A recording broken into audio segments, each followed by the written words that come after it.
think moves the needle? We've spoken about the corporation tax being one angle, whether that's a negotiating tool or whether it's something that can completely change the fiscal outlook for the UK short term. Yeah. Meantime, even the rhetoric, whether it's a hard or soft Brexit, seems to be causing gyrations for the currency. Yeah. What do you think is the biggest element to move the needle on the trade at the moment? I mean, I think there's a bunch of moving parts. I think most of the market is focused on the UK side of the story, which I think the issues are well understood. I would just highlight that it's worth focusing on the other side of the story. In the negotiation, there's two parties. On the euro. On the other side, right? We'll leave it at that. And I think, you know, the politics in those countries, there's a lot of big elections coming up, which could change the landscape. I think the other thing is the realization, which again, I know is not in the market today, but, you know, the cheap line is that the Eurozone is one deep recession away from failure.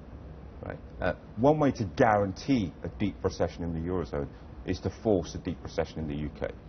So I don't think anyone wants that.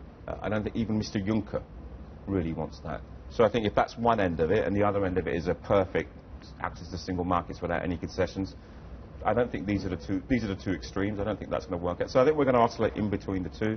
It's going to come down to politics more than anything else. Most investors, though, I think, are taking the judgment at this stage that some of the extreme noises that we're hearing from both sides is posturing, is positioning. Yeah. Would you agree with that? Yeah, absolutely. Yeah, look, I mean, I don't think anyone genuinely is interested in a horrendous breakup. I mean, I kind of, when I wrote post-Brexit in June, the analogy I used was a divorce. In any divorce situation, I'm lucky enough to have avoided that, but people I know who've gone through that, the initial run-up is always horrible and always ugly. But you're saying, are you, that actually the Eurozone members should be more afraid of a hard Brexit than perhaps the UK should? No, I think both parties should realise that playing tit for tat and trying to destroy each other is pointless for all of us.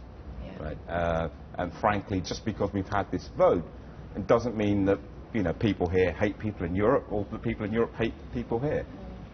That's what politicians would like to play with. That's not the reality. It's the way Brussels works every single time, in and every single negotiation. Greece and what have you, right? There's always a hard line. Yeah.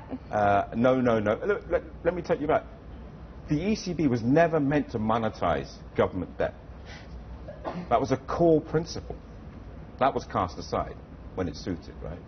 And I think ultimately this free movement issue, well, first of all, there is not free movement in services. Let's get this right?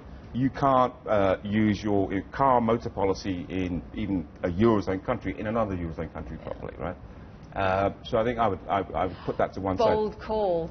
You're saying that free movement of people will be I think there will be some... Look, we have a constitution in the US, and that's been followed up with amendments over the years. Yeah. We have a constitutional principle for the EU.